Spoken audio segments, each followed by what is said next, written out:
نحمده ونصلي على رسوله الكريم أما بعد فأعوذ بالله من الشيطان الرجيم بسم الله الرحمن الرحيم বাংলাদেশ খেলাফত মজলিসের কেন্দ্রের ঘোষণা অনুযায়ী বাংলাদেশ খেলাফত যুব মজলিস ফরিদপুর জেলা শাখা কর্তৃক আয়োজিত আজকের এই শাপলা ও জুলাইয়ের গণহত্যাকারীদের বিচারের দাবিতে এবং আওয়ামী লীগ নিষিদ্ধের দাবিতে আজকের এই বিক্ষোভ মিছিলে দাঁড়িয়ে স্মরণ হচ্ছে 2013 সালের 5 মের কালো রাতের কথা।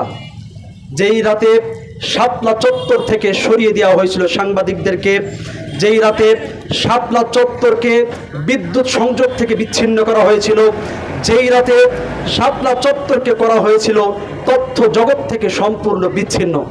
সম্মানিত উপস্থিতি, শাপলা চত্বর মুহূর্তের মধ্যে হয়ে গিয়েছিল গণহত্যার চত্বর, যেটা আমরা কখনো ভাবতেও পারিনি, কল্পনাও করিনি। এরপরে সরকার ক্ষমতায় টিকে থাকতে 2021 সালে ব্রাহ্মণবাড়িয়ায় চালালো একই কায়দায় গুলিবর্ষণ, মানুষ হত্যা, গুম। শুধু তাই নয়, মেয়াদ চলে যাওয়ার পরেও 2024 সালে এদেশের তরুণ মেধাবী স্কুল কলেজ মাদ্রাসার ছাত্র জনতা, আলেম ওলামা, জনসাধারণ যখন তাদের বিরুদ্ধাচরণ করলো, তারা তাদের ক্ষমতার মসনদ টিকিয়ে রাখার জন্য একের পর এক হত্যা আর হত্যা চালাতেই থাকলো। এভাবে হত্যা করতে করতে যখন হাত ব্যথা হয়ে গেল, এদেশ ছেড়ে যেতে বাধ্য হলো। কিন্তু আজকের এই বিক্ষোভ মিছিলে দাঁড়িয়ে বলতে চাই, যারা শাপলা এবং জুলাইয়ে গণহত্যা করেছিল সেই গণহত্যাকারীদের বিচার আমরা দেখতে চাই। সেই বিচার কি হতে পারে? সেই বিচার একটাই, আমরা যারা গণহত্যার সাথে জড়িত ছিল তাদের সুষ্ঠু তদন্তের মাধ্যমে প্রত্যেকটা হত্যাকারীর ফাঁসির বিধান আমরা দেখতে চাই।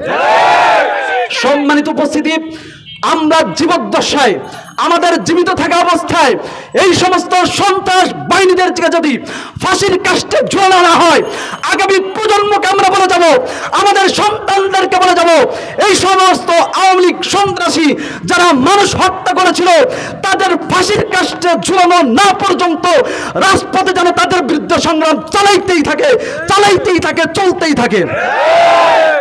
সম্মানিত উপস্থিতি, শুধু তাই নয়, মনে রাখবেন, যারা ক্ষমতায় টেকার জন্য মানুষ হত্যা করে, সন্ত্রাসী করে, যারা ক্ষমতায় যাওয়ার জন্য মানুষ হত্যা করে, মানুষ মারে, এই যাদের রাজনীতি, স্পষ্ট ভাষায় বলতে চায়, আর কিছু হোক আর না হোক, বাংলার মাটিতে তারা রাজনীতি করার অধিকার রাখে না।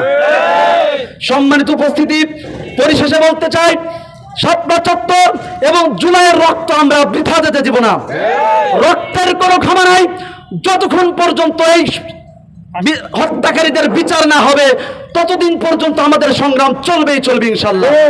রক্ত যখন দিয়েছি, রক্ত আরো দিব, আওয়ামী সন্ত্রাসীদের বিচার বাংলার জমিনে করেই ছাড়বে ইনশাআল্লাহ। আল্লাহ তাআলা আমাদের সকলকে, আপনারা যারা এসেছেন, প্রশাসন আমাদেরকে অনেক সহযোগিতা করেছেন, ধন্যবাদ সবাইকে জানিয়ে আজকের মতো এখানেই বক্তব্য শেষ করছি। এ পর্যায়ে আমরা সংক্ষেপে মোনাজাত করে যারা শহীদ হয়েছেন আজকের এই দিনে যারা শহীদ হয়েছেন, বড় ব্যথা লাগে, কষ্ট রাখতো না, যারা শহীদ হয়েছে এটা আমাদের জন্য আনন্দের বিষয়, পরিবারের জন্য আনন্দের বিষয়। কিন্তু প্রধানমন্ত্রী যখন সংসদের মতো একটা পবিত্র জায়গায় দাঁড়িয়ে বলেছিল শাপলা চত্বরে কেউ শহীদ হয় নাই, রং মাখিয়ে ঘুমিয়েছিল, এই কথার মাধ্যমে যারা শাপলা চত্বরে শহীদ হয়েছিল তাদের পিতামাতাদের এই কথার মাধ্যমে শহীদ করে দিয়েছেন। তাদের বদদুয়া তাদের অন্তর থেকে এসেছিল, যার বাস্তব প্রতিফলন ঘটেছে।